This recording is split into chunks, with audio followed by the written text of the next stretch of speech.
네, 반갑습니다. 비트코인 스쿨입니다. 비트코인 투자자분들 지금 많이 어려움이 있으실 겁니다. 추가적인 하락이 계속 나오고 저점을 무너뜨리고 있는데요.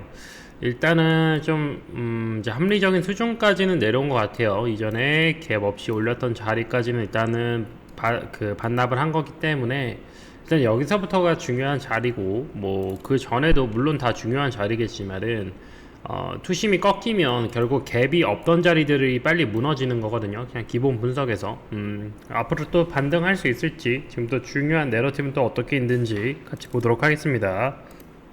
현재 비트코인 스쿨은 텔레그램방 통해서 실시간 트레이딩 아이디어들 꾸준하게 공유해드리고 있고요. 링크만 누르시면 입장 가능하니까 입장하셔서 실시간 트레이딩 아이디어들, 시그널들 무료로 받아가시길 바라겠습니다. 자, 비트코인 델타값부터 체크합니다. 1시간봉부터 볼 거고요. 최근 델타값 마이너스 나오고 있고 돈이 계속 빠지고 있습니다. 이제는 좀 돈이 빠지는 게 줄고 오히려 돈이 들어오는 모습 보이기 때문에 이 하한선 자리에서 반등을 좀 염두에 두시는 게 좋을 것 같고요. 현재 이렇게 급락 나올 때 거래량 터트리면서 급락이 나왔었는데, 매물대를 뚫는 그 거래량이 아니고 오히려 매물대를 지나서 터졌어요. 이런 경우에는 이런 식으로 반등을 오히려 빨리 보입니다. 근데 추가적인 또 뉴스 같은 것들이 있었겠죠. 아무래도 더 빠지면서 거래량이 나오면서 피지컬로 내렸던 모습입니다. 물론 이렇게 된 그 근간에는 이제 센티가 전반적으로 다 마이너스죠. 그리고 추가적으로 여기가 최다 매물대 구간이었긴 하지만 여기서 거래량이 터지면서 최다 매물대가 이제 바뀔 수 있는 여지를 만들고 있어요. 지금으로서는 센티 때문에 더 빠질 수 있겠지만 또 여기도 또 갭이 없거든요. 그러면은 갭이 있죠. 갭이 있다고 표현해야 되는 거고, 오히려 반등을 그 다음 어나더 최다 매물대 구간, 세컨드 최다 매물대 구간으로 다시 들어올 수 있다라는 부분 염두에 두시고, 그 근거는 돈이 다시 들어오는 모습들이 일단은 포착되고 있기 때문에 말씀드리겠습니다. 조금 더 길게 일봉을 같이 본다고 하면은요, 일봉에서도 델타 값들이 마이너스로 다 무너져 있죠. 하한선까지 왔고요.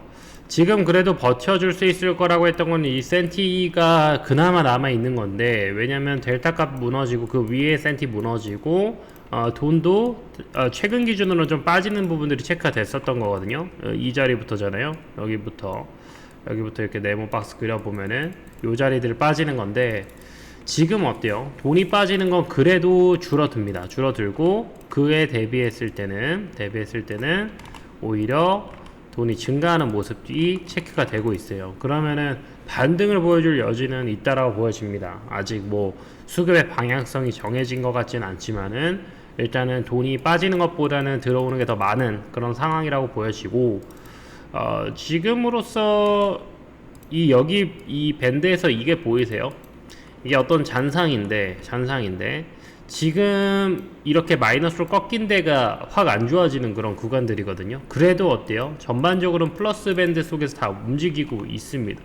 이렇게 마이너스가 커지는 구간들, 비트에서 특히나 일봉에서는 잘 나오기가 어려워요. 이렇게 이제 여기들이 투심이 죽는 구간인데, 지금은 뭐 투심이 또 완벽하게 죽은 것도 아니고 좀 애매모호한 상황이다. 물론 시세적으로는 좀 어렵긴 하지만 지금 이 위아래로 계속 설명드리는 이유는 뭐냐면, 손익비가 좋은 자리가 절대 아니다. 그리고 비트는 역사적으로는 이렇게 크게 빠졌을 때는 반등을 잡는 준비를 하고는 있어야 돼요. 그래서 이 선행적으로 볼 수 있는 그런 지표들이 먼저 들어오는지, 센티가 살아날 만한 자리인지. 왜냐면 돈 들어왔을 때 센티가 살아줘서 신규 리테일 자금들이 들어와야 반등하는 거거든요. 그게 만들어지려면 이 두 개가 선행이 돼야 돼요. 선행이 된 후에 세력들도 효율적으로 움직이고 또 쇼스퀴징을 빨리 칠 수 있기 때문에 그렇게 같이 움직인다라고 이해하시면 되겠습니다. 오늘 좀 내러티브적으로는 좀 기성금융에 대한 이야기를 좀 해보려고 합니다. 어제도 비트코인이 진짜 승리하면 세상이 어떻게 뒤집힐까라는 부분으로 조금 더 근간에 대해서 얘기했어요. 원래 이렇게 빠질 때는요, 공부하는 겁니다. 빠질 때 공부하지 올라갈 땐 공부 안 해요. 왜냐면 돈이 잃은 게 있어야 공부가 되거든요. 아무튼 간에 수업료를 내는 거죠. 일단 블랙록 IBIT ETF가 폭발적으로 2024년 1월 이후로 시세도 2배 이상 올리고 쭉쭉 갔다라는 거죠. 요 수수료 수익만 2억 달러 정도. 우리나라 돈으로는 한 그 3천억 원 정도 될 것 같습니다. S&P 500 ETF의 수수료를 넘어섰다라고 해요. 규모 작아도 수수료율이 높습니다. 현재는 수수료율이 높지만은 이제 앞으로도 계속해서 많은 운용사들 들어올 거기 때문에 수수료율은 더 낮아질 거예요. 이거는 뭐 증권도 마찬가지였습니다. 증권도 원래 수수료율이 꽤 비쌌었죠. 근데 점점 많은 증권사들 들어오니까 내려오게 되었었다라는 거고요. 달러 구매력, 요거는 뭐 다 아실 내용인데 2020년 이후에만 30% 증가했다. 그래서 2020년 이후에 화폐 가치가 30%가 줄어든다면 당연히 30%씩은 우리가 시세는 올라와 있어야 되는 거고요. 5년 누적 물가 상승률은 한 24%, 달러가 대충 25% 줄었다라고 보시면 되겠습니다. 채권의 진짜 모습, TLT 같은 장기채 고금리, 이게 고금리 전환기에서 마이너스 50% 박살 났습니다. 이 TLT가 많은 기성금융들이 투자하는, 그리고 많은 개인 투자자들도 여기다 많이 투자해요. 장기채. 왜 장기채에 투자해요? 이자가 더 높으니까. 이자가 더 높으니까 투자했는데, 이자가 더 올라가면서, 나쁜 건 아니지만 더 올라가면서 나는 낮을 때, 이자가 지금보다는 그러니까 올라간 거 비하면 낮을 때 샀기 때문에, 물론 그 당시에는 높다고 해서 산 거지만 이 이자가 더 올라가면서, 예를 들어서 예만 들어볼게요. 이게 10%까지 올라갔다 쳐요. 근데 나는 3%대 들어갔어요. 5%대라고 칠게요. 5%대 5%대 들어갔을 때 TLT가 나는 5% 이자 상품에 들어갔어요. 근데 나는 5%의 상품으로 들어가 있는데 내가 이거를 10,000원 주고 들어갔어요. 10,000원 주고 들어갔어. 10,000원 주고 들어갔어. 하나를 샀다고 칠게. 한 개, 이것도 한 개. 10,000원 주고 5% 상품 들어갔는데, 이게 지금 새로 10,000원 주고 들어가면 10% 준대. 어때요? 10,000원 주고 5% 들어간 거를 가지고 있을 이유가 있나요? 없죠. 근데 이걸 시장에서 팔려면 얼마에 팔려요? 5,000원에 팔리겠죠. 이해가 되시나요?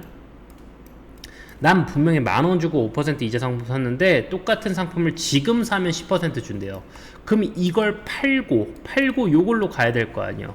팔고 요걸로 가면은 이자가 2배로 늘어나니까. 근데 이 10,000원에 팔립니까? 5% 주는 걸? 그냥 내가 신규로 10,000원 주고 사면은 요거가 나오는데, 그래서 반토막이 나는 겁니다. 이 채권이 금리가 올라가면 실제로 가격이 줄어드는 부분을 이해를 못 하시는 분이 많아서 말씀드리는 거고, 모든 투자 상품은요, 금리예요. 그리고 그냥 딱 하나만 정의하면 수익률입니다. 수익률이에요. 서울 부동산 올라가죠. 차익이 커서 그래. 차익이 커서 올라간 거잖아요. 2배씩 올라가니까. 근데 그 진짜 본질이 차익이에요. 차익이 없었으면 서울, 강남, 뭐 어디라고 해도 청담동 뭐든 아무도 안 봐주는 거예요. 재건축, 재개발 왜 들어가요? 차익이 커서 들어가는 겁니다. 헌 아파트 주고 새 아파트 받는 과정에서 용적률이라는 개념이 올라가서 층수가 올라가는 거죠. 예, 그런 개념이 되는 겁니다. 차익이 없었다면은요, 그 재건축 아무도 안 했을 겁니다. 바뀌는데 10년, 20년 걸리기도 하고요. 모든 것은 뭐로 말해야 된다? 수익으로 말해야 된다. 우리가 비트코인 왜 좋아합니까? 바로 여기 나오죠. CAGR. 2015년부터 25년까지 연평균 80% 수익률을 보였기 때문입니다. 전통자산 운용사가 우리가 이걸 못 이긴다라고 인정할 수밖에 없는 거예요.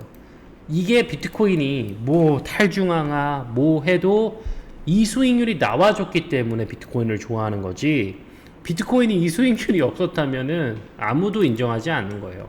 수익이 나고 어때요? 블랙록 IBIT 기존의 S&P 500이라는 전 세계 최고의 기업들을 모아놓은 ETF보다 더 많은 돈을 벌어. 그럼 블랙록도 비트코인을 밀겠죠. 예. 국채 대신 금에 꽂는다. 국채가 반토막 나니까 금에 꽂는 겁니다.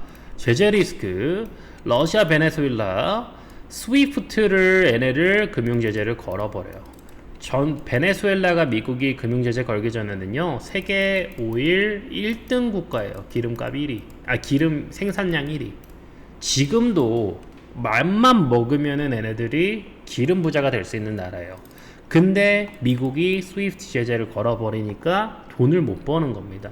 기름을 달러로 바꿔서 현물로 써야 되는데 기름을 기름만 들고 있으면 못 쓴다라는 거죠. 기름을 유통할 수 없게 만들어 버리는 거예요. 러시아 어때요? 얘네도 가스로 돈을 벌죠. 천연자원으로 돈을 법니다. 에너지로 돈을 벌었어요. 그 많은 유럽에다 돈을 팔았던 겁니다. 에너지를. 이게 안 되니까 사실 유럽의 많은 국가들이 인플레이션을 겪는 부분이 있는데 어쨌든 이 제재 리스크 무시할 수 없다. 그렇기 때문에 이런 애들도 금 비트코인 선호하고 미국도 비트코인 선호할 수밖에 없다. 마이크로 스트래티지 전환사채 신주 발행으로 리스크 커지고 있다라는 양날의 검, 주주가치 창출, 자본 조달 리스크 동시에 붙고 있는데 마이크로 스트래티지는 사실 문제가 안 되지만 얘를 따라가는 애들이 많이 문제가 되죠. 그리고 실질적으로 지금 가격의 하방 압력이 크죠. 1억 5천. 이런 부담되는 상황에서 만약에 진짜 1억 4천, 만약에 1억 깨져봐요. 그럼 어떨까요? 시장에서는 정말 많은 비난들이 있을 거고 실제로 마이크로 스트래티지의 마진콜에 대한 리스크가 나올 수도 있다. 비트코인 무너지면 돈은 어디로? 채권의 복귀가 아니죠. 비트코인 무너진다고 해서 채권이 지금 반토막 나는 채권으로 들어가는 건 아닐 겁니다. 비트코인이 무너진다고 갑자기 현금이나 국채에 대한 가치가 올라가진 않을 거예요. 금으로 일단 더 흘러갈 거라 봅니다. 물론 비트코인이 당장 무너지면 현금화하고 국채화하겠죠. 2024년 금 가격과 미국 10년 금리 가격이 같이 올라가는 경우들도 나왔어요. 금리 가격이 오르면요, 금 가격은 떨어져요. 원래. 왜? 채권에 투자하면 수익률이 더 높으니까. 근데 금도 올라갔던 이유는 금이 수익, 배당 수익이 큰 게 아니라 차익이 커서 올라가졌던 거예요. 어쨌든 정말 경제라는 것들이 하나의 원칙으로 설명하기가 되게 어려운 그런 구조입니다. 그래서 기성금융에 대한 수익도 당연히 중요하겠지만 이런 분들이 탈기성금융, 탈중앙화를 한 상태에서 여러분들의 자산을 지키는 게 중요하겠다. 탈중앙화, 기존의 중앙화된 기관, 금융, 정부들도 비트코인을 선택하는 이유, 본인들의 패권이 무너질 수도 있는 거거든요. 비트코인의 패권이 커질수록. 그럼에도 불구하고 이제 본인들도 패배를 인정하고 비트코인을 선택하고 있다라고 이해하시면 되겠습니다. 시장이 판단하는 거고요. 비트코인은 수익률로 증명을 하고 있습니다. 월가도 비트코인에 이제 중독이 시작됐습니다. 기존에는 화폐의 중독이라고 하면 피아트 머니가 중독이 아니고 비트코인에 중독이 돼서 월가에서 올리는 비트코인의 시세 상승 기대해 보도록 하겠습니다. 계속해서 비트코인 소식 궁금하신 분들 구독, 좋아요 눌러주시고요. 텔레그램방 입장하셔서 실시간 트레이딩 아이디어들도 꾸준히 받아가시길 바라겠습니다.